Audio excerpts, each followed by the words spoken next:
This is our next work that we're going to be talking about. We've seen this before. This is what we use in our warm-up activity. Again, feel free to pause and do a little bit of visual analysis yourself to get a sense of what we're looking at. We see here two standing figures, male, female figure. A couple of things you might notice now are things that you might not have known when we first did our warm-up activity. For example, we see a nemes on the head of the male figure. That's telling us that we're certainly looking at a pharaoh. This would have been exclusively worn by pharaonic figures or would have been a pharaonic attribute. We see a female figure standing next to the pharaoh figure in an embrace that indicates some sort of affection. There are a couple other things that we can point out. The pose, we see the figure, the male figure having a pose with 1 foot forward. We also see this pose being emulated and reflected in the female figure. However, it's a little less forward, giving the sense that while she is following, she's not stepping as far forward. So that's going to be something that we want to point out as well. The material used in this is quite interesting. You can see it's a quite dark material. We'll talk about that a little bit more in a second as well. So let's get into it.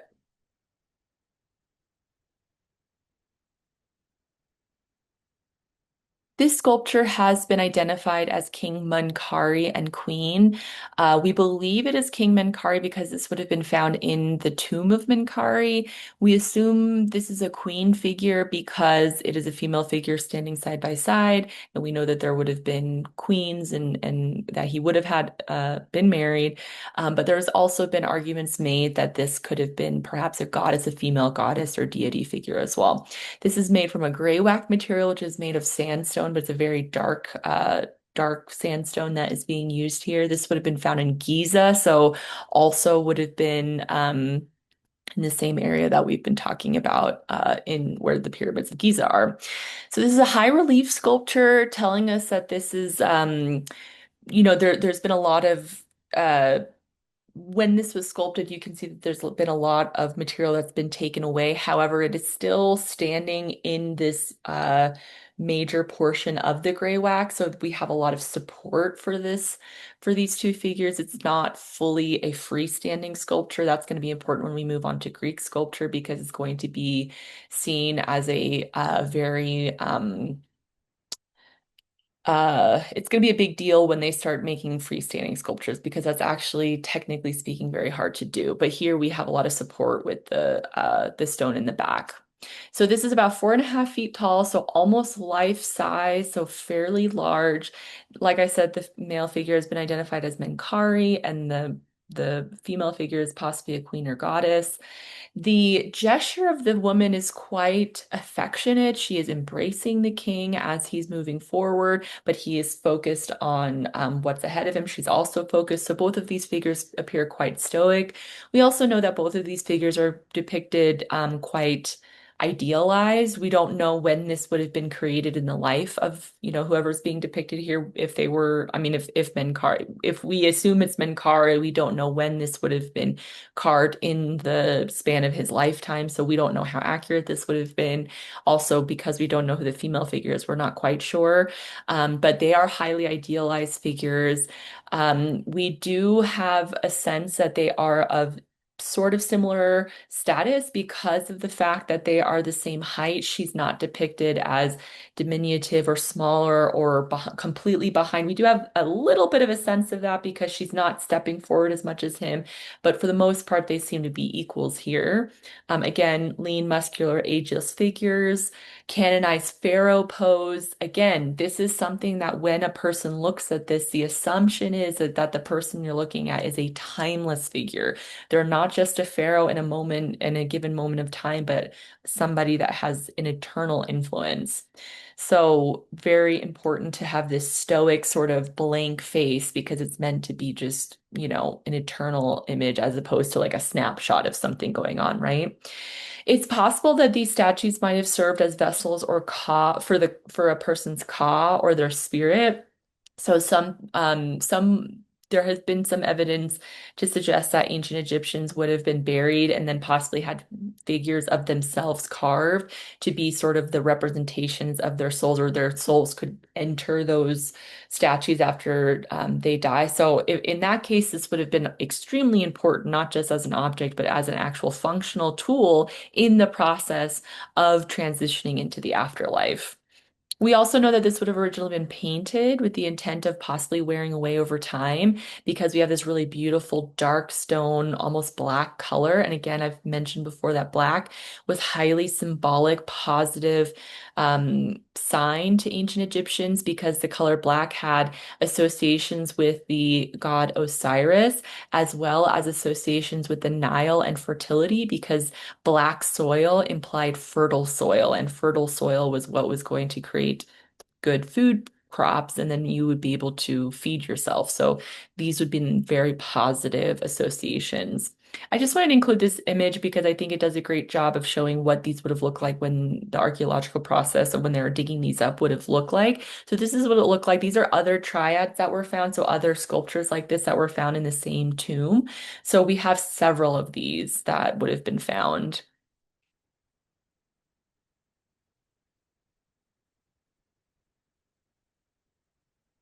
All right, so every work that we've talked about thus far have been examples of art that was being created in either the pre-dynastic, but mostly the early dynastic and dynastic histories of Egypt. So this would have been Old Kingdom mostly that we've been talking about. But now I want to transition us into the New Kingdom, which we are going to see a lot of similarities. I've mentioned before that we have this very long time period when ancient Egypt is repeating a lot of the same styles of art, but we're going to see a couple of differences and we will see things a little bit newer, some innovations that are happening.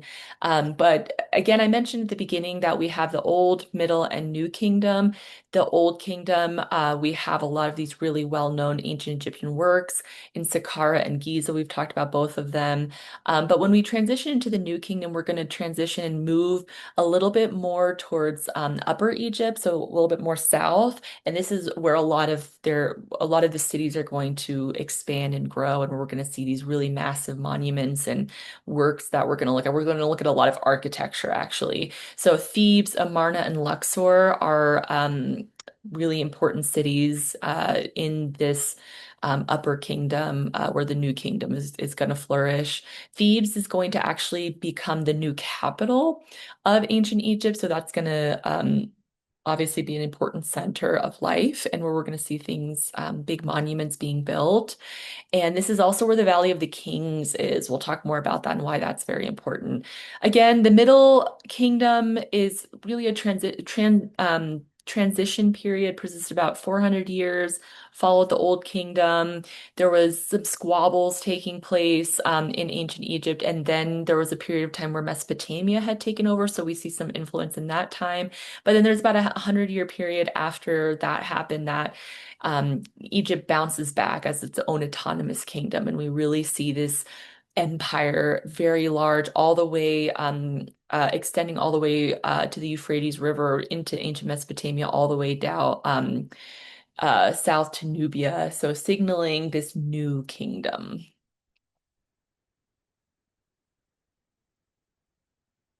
Here are just a couple slides to give you a hint as to what we're looking at in the next couple slides. Again, big monumental works, lots of really luxurious objects coming at this time. We have lots of resources, and pharaohs really wanting to establish themselves as important in the kingdom in the legacy of Egypt as a history. The next work we're going to look at is our first major architectural structure in ancient Egypt that actually was occupied. So we've looked at a lot of these examples of pyramids, but again, those were burial chambers. People could go in and put the objects in there and bury people, but it wasn't meant to be occupied or used for any function day to day, right? So this structure we're going to be looking at is going to be something that is actually used by the people in ancient Egypt. So what we're looking at here are some really incredible images of this structure. And I really like this one on the right because you can see people and that gives you a sense of scale. So this very large structure that we're looking at, the people are quite small in comparison to these large columns that you're looking at. So this is the temple of Amun-Ra and the hypostyle hall. Um, I'll talk more about the hypostyle hall, but that is an important word for you to know because we're going to see this style several times in the future. So the Temple of Amun-Ra was the principal religious center dedicated to Amun-Ra that would have been associated with Thebes. So remember, Thebes became the new capital of the new kingdom of ancient Egypt. So in the new kingdom, Thebes was incredibly important. This was the political center, the religious center. So the Temple of Amun-Ra being this principal temple is extremely important, right? So obviously this is going to be a big deal. They're going to spend a lot of time and resources and put a lot of effort into this to be able to represent it being such an important structure. It was intended to be a place where gods could dwell on earth. So a temple, for all intents and purposes, a lot of religions have temples, and that's typically a place dedicated to allow deities to occupy those spaces. Um, there were also lots of ceremonies that were performed here. Pharaohs would um, offer offerings to the gods, and there would be priests that would reside in these places as well. So again, this is located between Thebes and the Nile. So it's associated with Thebes, but it actually would have been occupying this like kind of smaller area between the two. But when you think about it, Thebes being this cultural center or sorry, political, city center, and then the Nile being so important to the culture and the agriculture and travel and trade and everything like that, this is a really ideal location between those two. It's sort of between those two really important areas. So it was built and added onto over several centuries. So this is not something that would have been commissioned and then built and then completely, finished. It would have been something that would have grown. It would have started small and grown over several centuries. After subsequent pharaohs would add and build onto the center as time would go along. It's considered one of the largest religious complexes of ancient Egypt. It's about 1,000 feet long, so it's fairly large. And it's designed in an axial plan. Axial plan basically means that we have vertical and horizontal, like it's sort of a horizontal and vertical structure system. So we see parts of it that are meant to be experienced sort of from an up and down, like an up and down. That's how you traverse it. And then other parts are more left and right. And we'll see more examples of that as we look at some more maps. You can kind of see it on this bottom map here. You can see it's fairly long, but there's also portions that extend horizontally out as well. So the hypostyle hall, that is a term I want you to know because it is a adaptation of a type of architecture we've already talked about. So several times we've talked about post and lintel structure, right? Post, lintel. That's the most basic form of architecture you can have. You have two things like this and something right on top of that. If you want to practice it, take out some blocks, take out, a couple, objects that you can stack. And that's really the most basic sort of architectural structure that you can create. But remember, what is the weakness of a post and lintel structure? Is that if you make posts and lintels, if you make posts too tall and you have anything on top that's too heavy, it will start to bow and eventually collapse and break.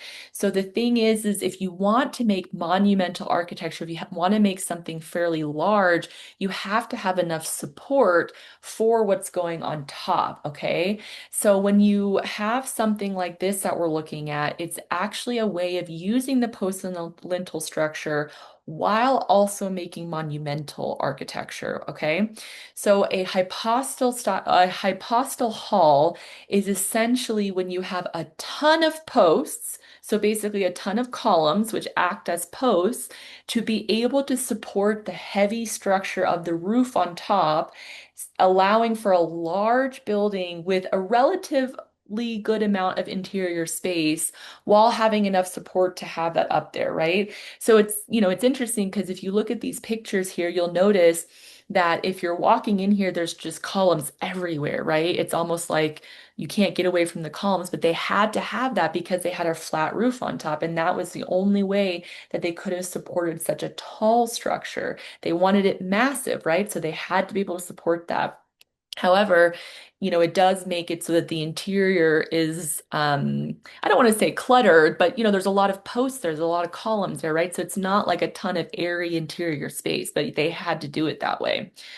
There's also included a clerestory, which is also a term we're going to use a lot later, especially when we get into early Christian architecture. But a clerestory, basically, if you look at this top image, it gives you a good idea of what it is.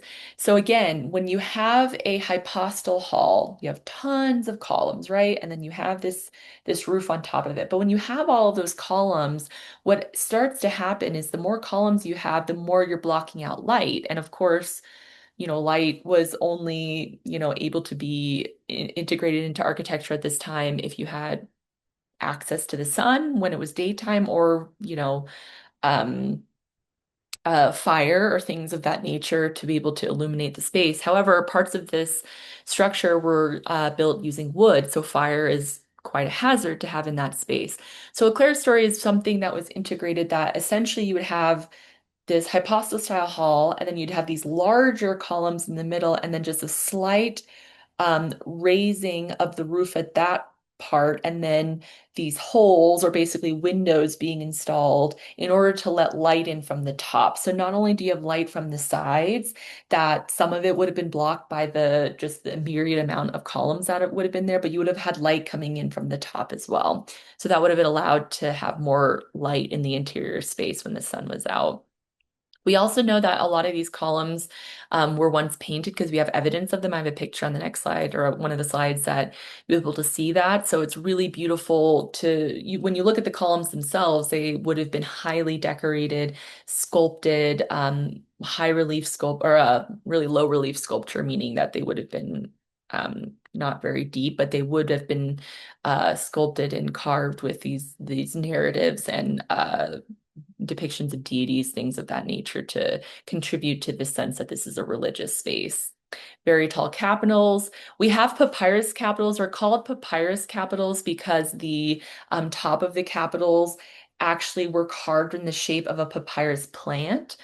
Makes sense because papyrus was a very useful material, very useful resource to the Egyptians. And you also have lotus capitals, again, another beautiful but useful material for ancient Egyptians.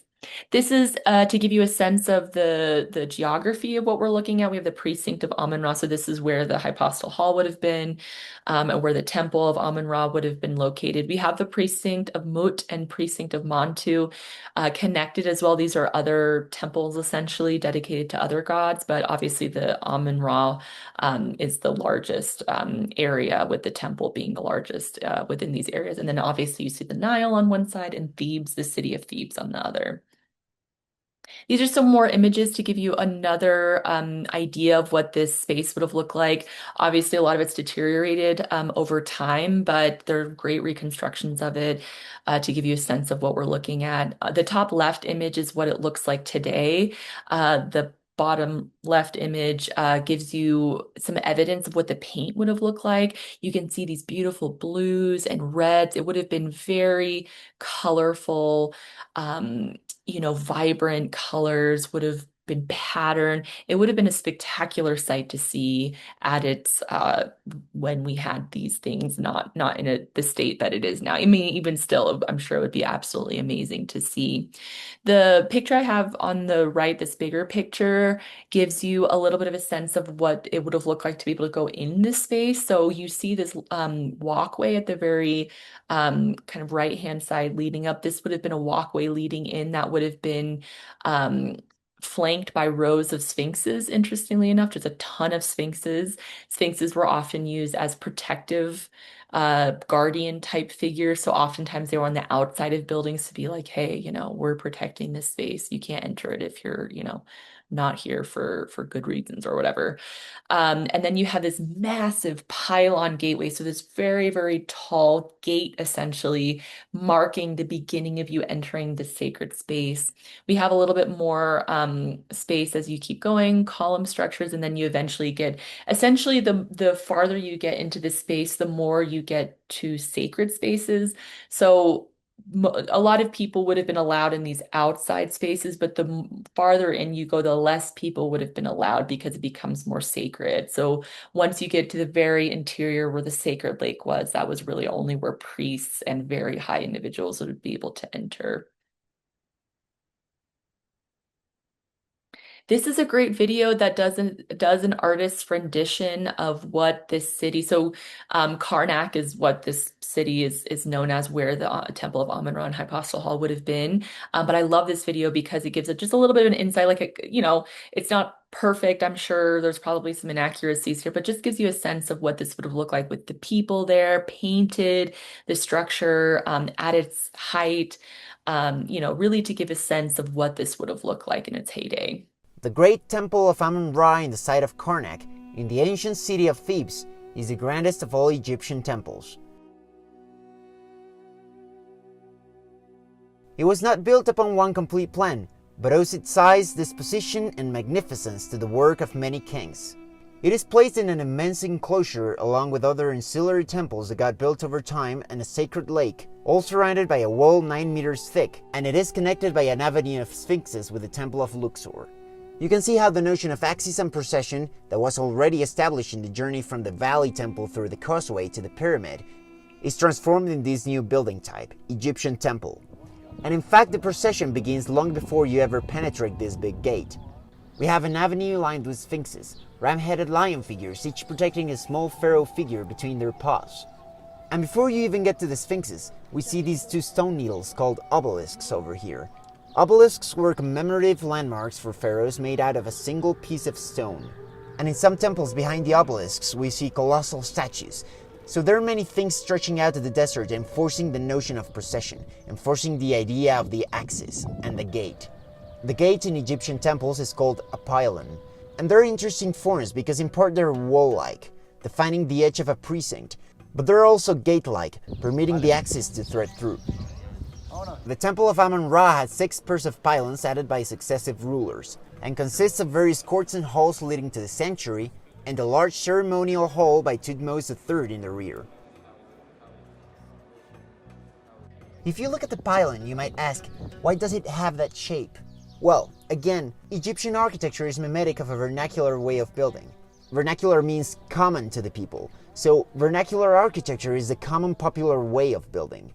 When I talked about the step pyramid of Zoser up in the Nile Delta, we saw that there was a vernacular way of building that had to do with reeds and mud and kind of weaving an architecture that then got picked up in the stone articulation of the buildings. Here in Karnak, we don't have the same growth of river reeds, and the vernacular architecture might have been mud brick. And if you want to build a mud wall, it gets thicker toward the base and tapers more toward the top, and you begin to get that message recapitulated in the characteristic form of the pylon.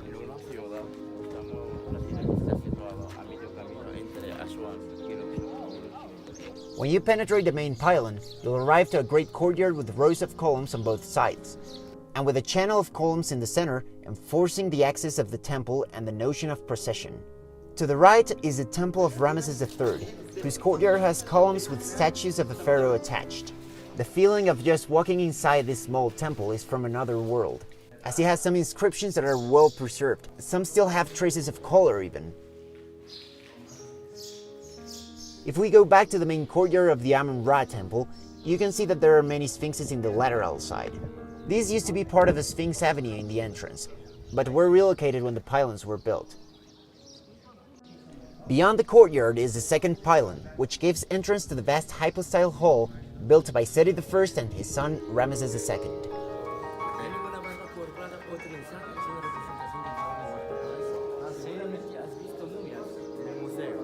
This is the great hypostyle hall in the Temple of Amun-Ra. A hypostyle hall is a covered architectural enclosure supported by rows of large columns placed closely together, which can resemble a forest of columns. The roof of enormous slabs of stone is supported by 134 columns in 16 rows. The central avenues are about 24 meters in height and have columns 21 meters high and 3.6 meters in diameter, with capitals of the papyrus flower, while the side avenues are lower, with columns 13 meters high and 2.7 meters in diameter. So the central avenue is taller in order to admit light through the clerestory, which are these huge windows on the sides. We don't see this method of clerestory lighting fully developed again until the Middle Ages in the Gothic cathedrals in Europe. The scale of Egyptian architecture is astonishing. You go there and you really do feel something extraordinary. You have an overwhelming reaction to how small you are and how big this architecture is. And that sense of being overwhelmed by an experience of landscape or architecture is called the sublime. You can see that the columns are really close together. The tight spacing was necessary because stone cannot span very far. But it's also great, it's just as the physical experience of being around these huge columns and getting the shade of the columns is breathtaking.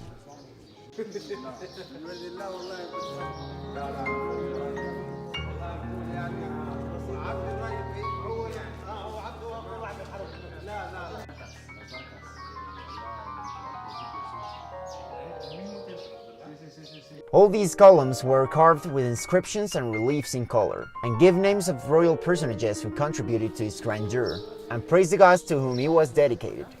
The color has mostly disappeared, but you can still see here and there a few traces of it in the architecture.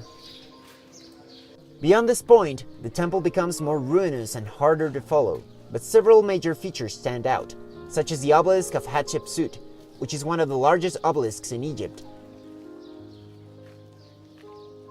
and the Sancta Sanctorum, the sanctuary of the temple, where the statue of Ammon was placed.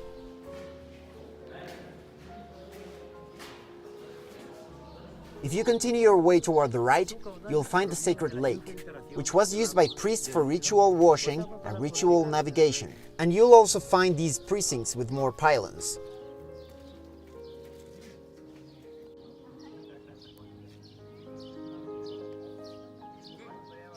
But it's worth looking for a moment at how disorganized this plan is.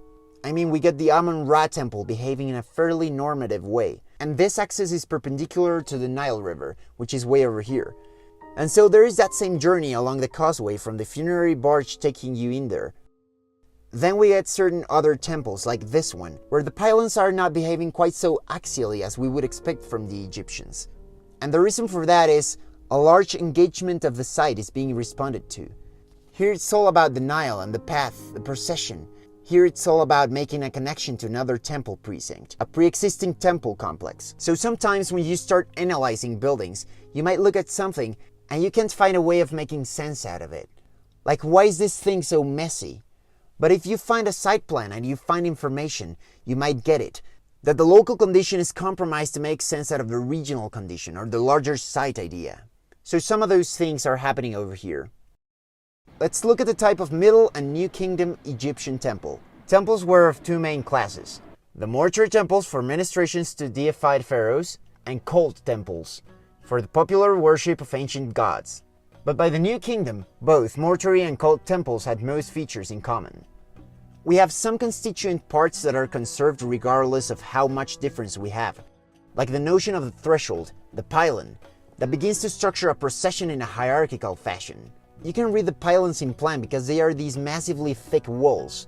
And then you get a series of hypostyle halls that you can also read in plan because they are these halls full of columns.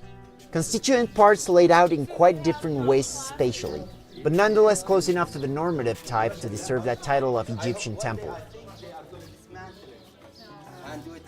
This is the Temple of Khonsu, located here in a corner of the Amun-Ra complex. And this one's good to look at because it's so clear.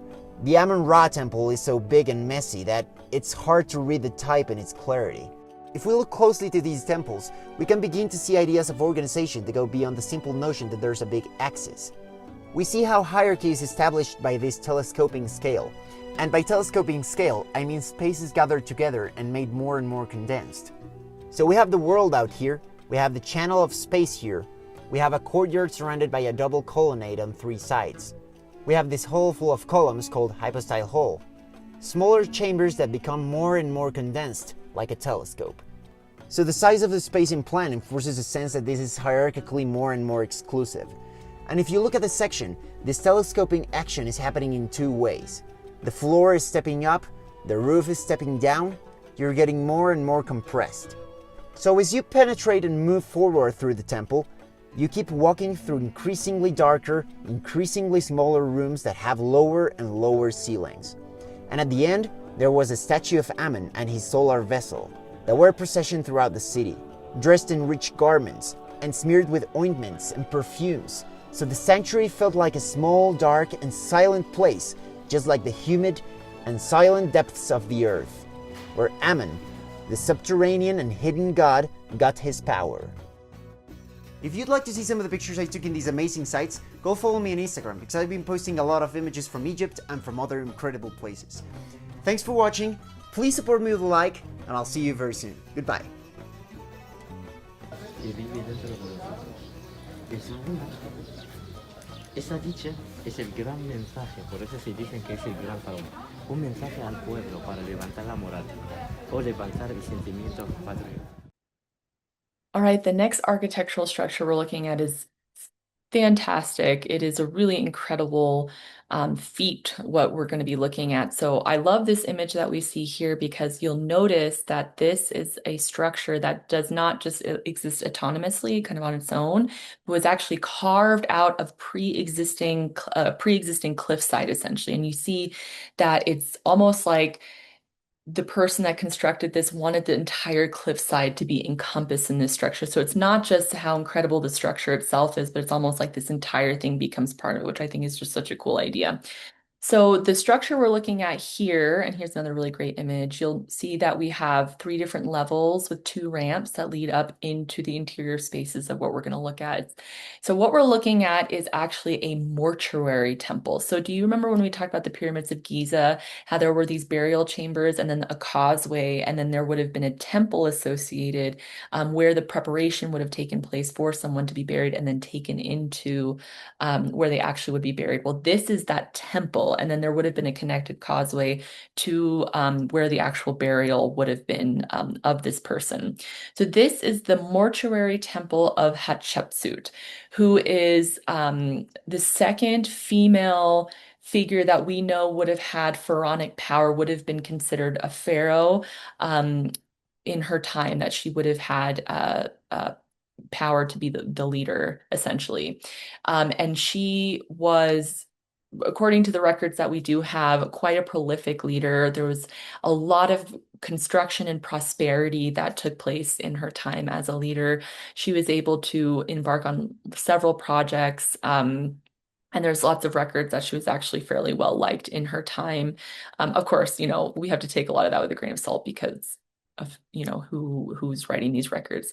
However, we do know that there would have been a lot of construction projects. For example, the city of Karnak, the Temple of Amun-Ra, she would have taken on a large bulk of the construction of that in her day, which is still one of the most grand architectural structures that we have in ancient Egypt. So this particular temple we're looking at, like I said, is carved directly out of this massive sandstone cliff, which is just an incredible idea to think about, that she's sort of encompassing this entire cliffside. The what we're looking at has these natural horizontal and vertical lines being incorporated, right? So we have this very horizontal and vertical structure with these terrace columns being kind of replicating the verticality of the cliffside that we're looking at. We have 3 column terrace, so basically 3 columned areas where there would have been a little bit of an interior space, and then 2 ramps connecting to these higher areas. We also know that these terraces would have been outfitted with all sorts of gardens and exotic trees and plants that have been just overflowing with this greenery, which would have given this sense, especially next to this cliffside, this oasis idea, right? Because you have this sandy cliffside and then these really beautiful exotic plants right in front. We have extensive relief sculptures, so sculptures that would have been carved into the stone that were celebrations of Hatshepsut and her achievements as the Pharaoh Queen. That was one of the roles she took on, was the Pharaoh Queen. It's quite interesting because a lot of the things that we're seeing when she's depicted are really the first time we're seeing an individual identifiable female figure being celebrated in a way that we talk about in art history, right? This is really, in this class, certainly is the first time we're seeing a particular woman being celebrated, as opposed to maybe like a goddess or that kind of thing, but a person being celebrated for her achievements. There's a ton of statues here. Most of them are of Hatshepsut herself, but several deities are being conveyed as well. We have over 200 statues that are decorating the temple. and we have over 10 of them, which are made of this red granite that are depicted with offering jars. The one image that we're looking at here is one of these examples of Hatshepsut in red granite with these offering jars. And one of the things that's really cool about it is it's showing her ability, or really her interest in depicting how she wanted herself to be depicted, which was very much as the pharaoh queen, both as the mother and father figure of ancient Egypt, of the New Kingdom. She depicted herself in ways that combine female and male attributes or androgynous attributes. You'll see very pointedly male attributes like the kilt, the false beard, the headdress with the uraeus cobra. These are all things that you typically see on male figures depicted as a pharaoh. But then we also have androgynous aspects. We certainly have the indications of an androgynous or partially female figure. Um, and it's interesting in records about her, she's often referred to as His Highness in the male form. So we see certainly this expression of this duality of both male and female attributes. We do know that there were several statues here at the mortuary that were damaged during Thutmose III's reign, who would have been, I believe, either her stepson or the person after him. I don't quite remember, but there would have been damage done to her statues and to many of her records as a way to, change the history basically, or to restructure the history about her, or to completely get rid of it to some extent. So that does tell us that there was a very distinct understanding of from ancient Egyptians that what you leave behind really dictates the way people remember you. That's a pretty sophisticated way to understand the things you make, that these are things that are going to cement your legacy in the future.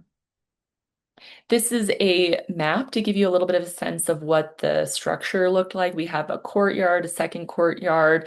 The birth colonnade that you see on the left would have been this relief sculpture depicting the birth of Hatshepsut. There's lots of other narratives that are being conveyed. And then we have these individual chapels and sanctuaries dedicated to different gods as well. Here's another depiction. This is an artist's rendition to give you a sense of what the trees and the gardens and the water would have looked like when it was incorporated here. Really luscious, beautiful structure.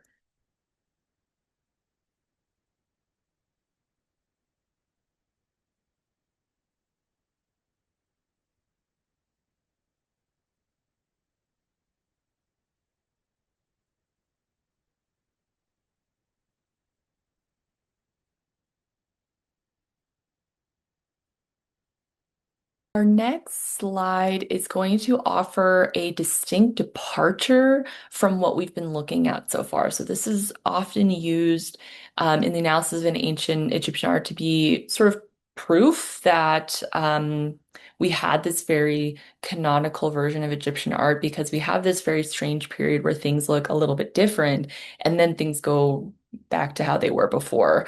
But I want you to take a minute. Again, you can stop this video here if you want and look at this image and see what you recognize, and really think about what you're looking at here and how it's different from the things that you've seen before. You can also point out anything that is similar, but think about anything that you're seeing here that might be a little bit a little different than what we've looked at. So this is a depiction of Akhenaten, Nefertiti, and their three daughters.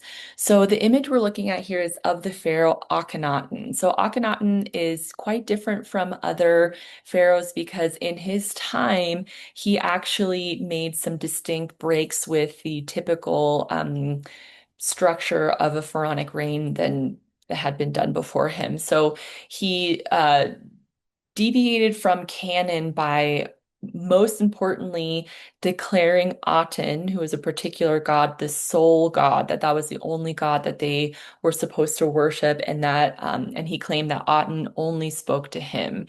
So this was a shift from a polytheistic sort of religion, where there were different gods worshipped for different purposes, to a sole focus on Aten as the god. Akhenaten also moved the capital of the New Kingdom from Thebes to Amarna, which eventually the capital went back to Thebes after he was no longer the pharaoh. However, one thing that's important to know is that this period of time when Akhenaten is the pharaoh, it's known as the Amarna period. It's known as the Amarna period because that is when Amarna was considered the capital of ancient Egypt. So, some of the changes that we're seeing to canon are really evident in this relief sculpture that we're looking at, made of limestone here.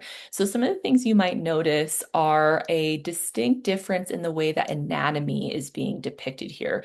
Thus far, typically when we're seeing a depiction of a pharaoh, we see what? We see idealized version of a person, typically the male figure of the pharaoh. We see an emphasis on stoicism and on strength, on youth, on things that give this sense of timelessness. When we're looking at Akhenaten here, we see something quite different. We actually see much smoother contours. We see slack jaws, thinner limbs. We see low-hanging bellies.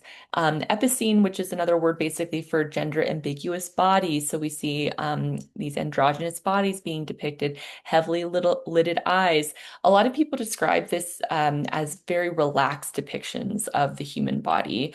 Now, I don't want to say that these are more anatomically correct because there are very evident problems with the depiction of anatomy. There's a lot of proportions that are wrong, and the limbs are like too small and too thin to be like typical bodies that you might see.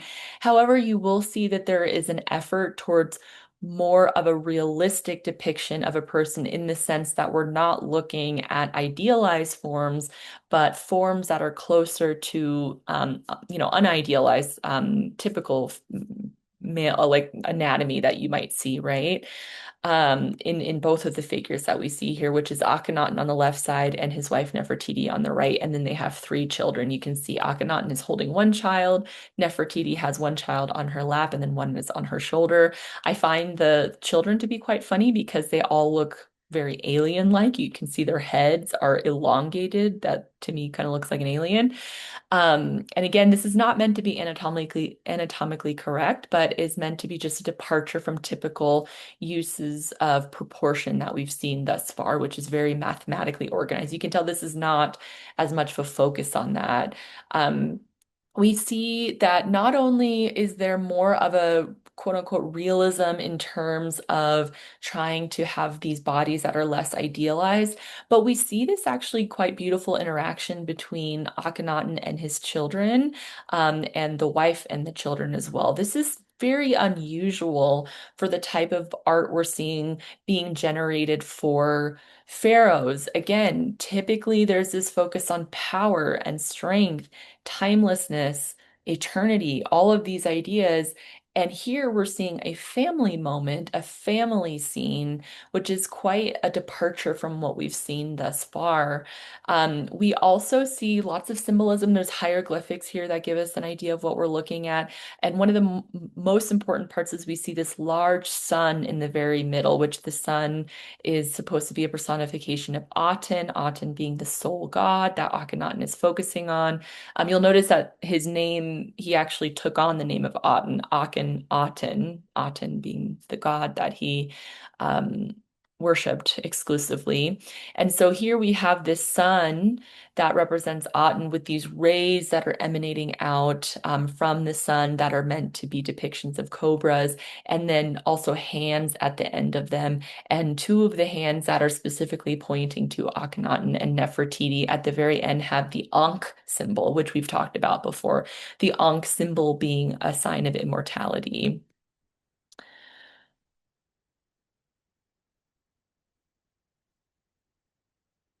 This is a video of a very famous sculpture of Nefertiti, who was the wife of Akhenaten.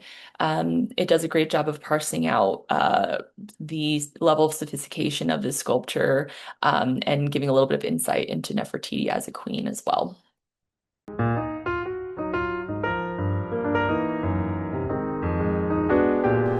We're in the Neues Museum in Berlin, and we're looking at the famous bust of Nefertiti. It is a life-size, full-color image, and it's really impressive.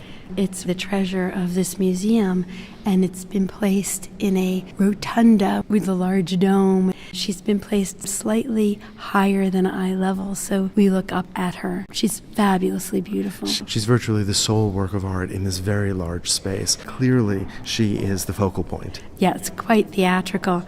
And unlike so many other Egyptian sculptures, she wasn't intended for a tomb. She was found in the studio of the artist who made her, Thutmose. We think that this sculpture was actually a model that he had created in order to work on other sculptures of her. That is, this sculpture would function really as a three-dimensional sketch. As a prototype. That's right. And there are a few reasons why that's thought. Not only was it found in his studio, but it is incomplete in a way that suggests that it was never meant to be completed. If you look, for instance, at the sockets of the eyes, that would generally be inlaid with semi-precious stones, but only one eye has any inlay in it, and in that case, it's temporary material, even wax, and so not the kind of quality one would expect in a full-fledged sculpture for the queen.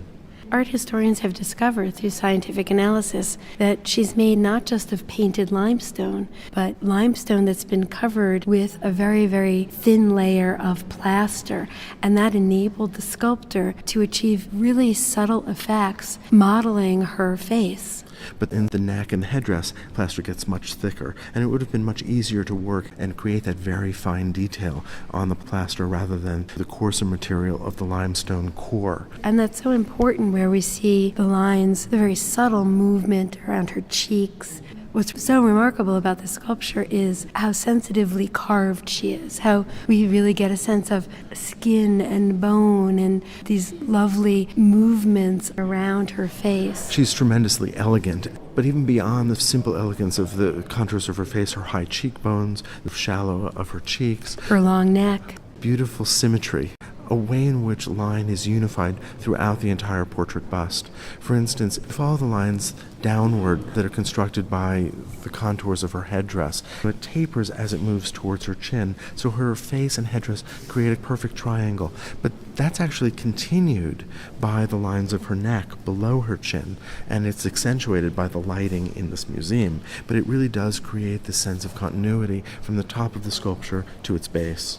What we're describing is a new ideal of beauty that's really different from the tradition of ancient Egyptian sculpture. And that's because Nefertiti was the wife of the pharaoh Akhenaten, who established a new religion in ancient Egypt, which was monotheistic, instead of the traditional polytheistic religion. And with that, he created a new ideal of beauty that we see in the sculptures that were created during his reign. That's right. I think we see this sculpture really as a perfect exemplar. Nefertiti is especially interesting because we believe she did not simply function as the wife of the pharaoh. She is shown in so many portraits with the accoutrements of the ruler that we think that she actually shared power. It's interesting, this period that we call the Amarna period of Akhenaten's reign, where we have two powerful women, his mother Tiye and his wife Nefertiti. Both represented as beautiful women, as powerful women, and giving us a kind of insight into late Egyptian culture.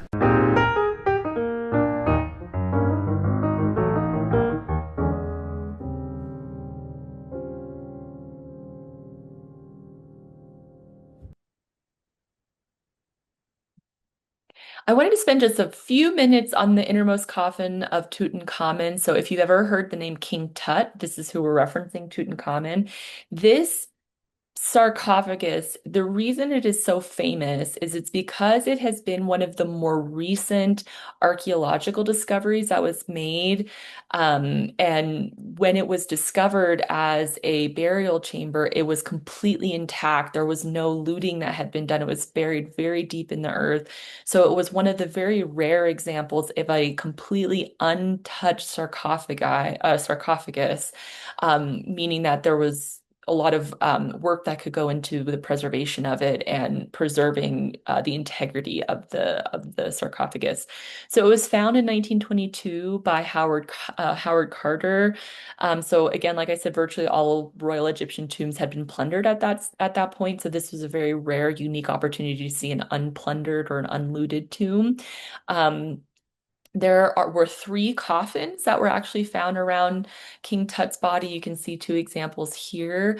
The entire thing was covered in gold leaf, with the innermost coffin being made of 500 pounds of solid gold. I mean, this is a very resource-heavy, expensive coffin that would have been developed. It's about 6 feet long to be able to hold the body of King Tut, or the pharaoh that is housed here.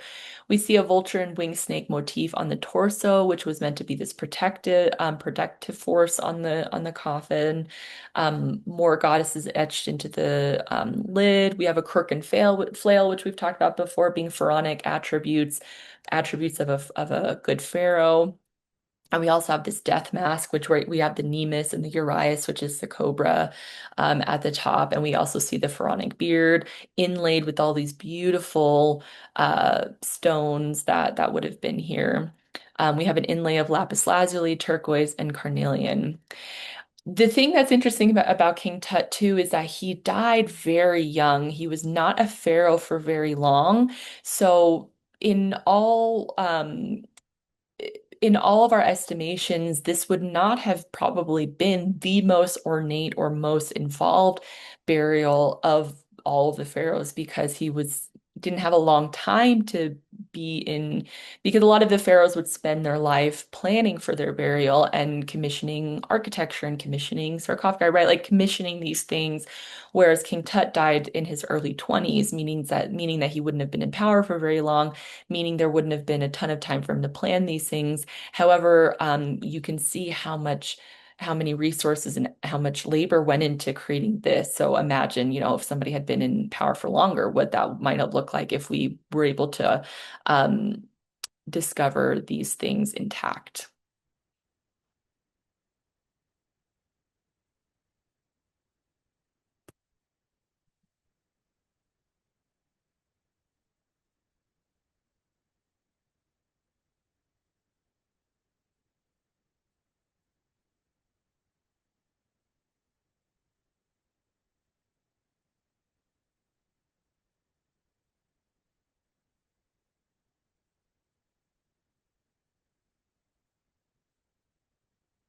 This next work we're looking at is a really incredible example of a papyrus scroll that we have. So again, we've talked about papyrus being this very early form of pretty much paper that would have been used to be able to document things, same way we use paper and create books today. This is a particular papyrus that we know that there would have been other types of this papyrus, because this is actually part of an instruction manual, which would have been used by many pharaohs. This particular page that we're looking at is the Last Judgment of Hunefer. So this is part of what's known as the Book of the Dead, which is an instructional manual that would have often been buried with pharaohs, which would have helped to guide pharaohs in the afterlife. So the assumption is that, again, your soul, you'd be buried, and then the things around you could use would be available to you in the afterlife. And so this book, this text, would be something you could use to guide yourself through the afterlife. The scroll that we're seeing here specifically depicts the narrative of Hunefer, who was a pharaoh, on his journey into the afterlife, being led by Anubis, who you can see as this figure here with the sort of dog head, jackal head. And you can see it depicted here as a guide to Hunefer into the afterlife. And you'll notice as well that we have Hunefer represented several times. This is known as a continuous narrative. Basically, it's, if you think about a comic book and you see, let's say if you're reading a Spider-Man comic book, you have Spider-Man here, and then you have him in the next quadrant and the next, that there's not multiple Spider-Mans, right? You know that you're just following a narrative. So it's kind of like that. So we see Hunefer in this top register on the very left-hand side. You see him on the bottom register on the left-hand side. You see him also a little bit to the right, middle right, again. So you see him at least 3 times in this depiction, showing different moments in time of this narrative. So he's being led by Anubis to a scale, and when he comes to this scale, his heart, which if you zoom in, you can see there's this tiny jar that, interestingly enough, if you know about the mummification process, oftentimes the different body parts of the person being buried would have been put into individual jars, much like looking like this one. So that jar would have housed his heart, and the heart would be placed on a scale. And on the other side of the scale, you have a feather. And the idea is that he's being weighed here, against the feather of Mot, or the feather of truth, Mot being a god representative of truth. And you have the heart being weighed here to see if your heart is as light as a feather. So the idea basically of, do you have anything weighing you down, anything horrible you did in your life, let's say, that would weigh you down and prevent you from being able to be free of guilt in your next life. Then you have the god Thought, who is recording here. You have this bird head, and that lets us know who we're looking at. Anubis is the god of embalming. Thought is the god of writing and hieroglyphics. So we see representations here. We also have Amit, who is right next to the feather. And this is a crocodile, lion, hypochimera. So this combination of animals standing by, ready to eat the heart if it's too heavy with sin. So the idea is that this would be, Amit would take the heart if Hunefer was unable to pass this test. And if his heart is light enough, then he's escorted, which you do see him being escorted to Osiris, who is considered the god, king of the dead, and subjected to, he's the one that basically executes the final judgment. And he's the one that decides if Hunefer is able to progress into the afterlife. And we have lots of hieroglyphics here, which are telling us what's going on here and narrating the scene. Once we move into the first millennium, again, this is when we start to see, we talked about this idea of that we have pre-dynasty Egypt, we have Egypt, which is old, middle, and new kingdom, and then we have this a little bit of a drop off in the first millennium. And really, it's not that the kingdom itself falls, it's simply that there's a lot of interaction taking place with other civilizations. There are times where the Greeks and the Romans are fighting with the Egyptians and they become conquered. And so this is really when Egypt is not this autonomous empire as we have seen it today. So the first millennium is when we see the incorporation of a lot of things that we're seeing in Greece and Rome going on at the same time being incorporated into Egyptian art as well. So we do have dynasties that persist, but they have far less power, again, because we have these interactions with other civilizations and this infighting that's taking place. And we start to see, again, this layering of civilization. So, a lot of mixture of art forms. Greek and Roman art become extremely important, while Egyptian art really laid the foundation for a lot of Greek and Roman art as well. This last clip that I have here, feel free to check this out if you want. It's not, necessary, but I just think it's a really great scene that gives us this insight or adopts Egyptian art in a really interesting way. If you know anything about the movie Prince of Egypt, it's this really great film by DreamWorks that there's significant portions of it that take place in ancient Egypt, and they do this really cool sort of dream sequence, and the entire thing is done based on viewing Egyptian hieroglyphics and artwork. And so you can see a lot of the twisted perspective and the type of figures that are displayed in the canon of proportions, and really reflects a lot of what's seen in Egyptian art. So if you have a minute, you want to do something fun, take a look and see what you recognize.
Hebrews grew too numerous.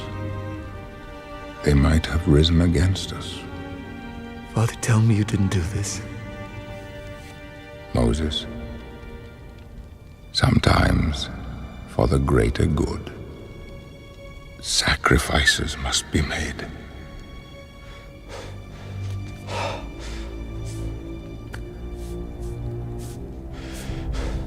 Sacrifices? Oh, my son, they were only slaves.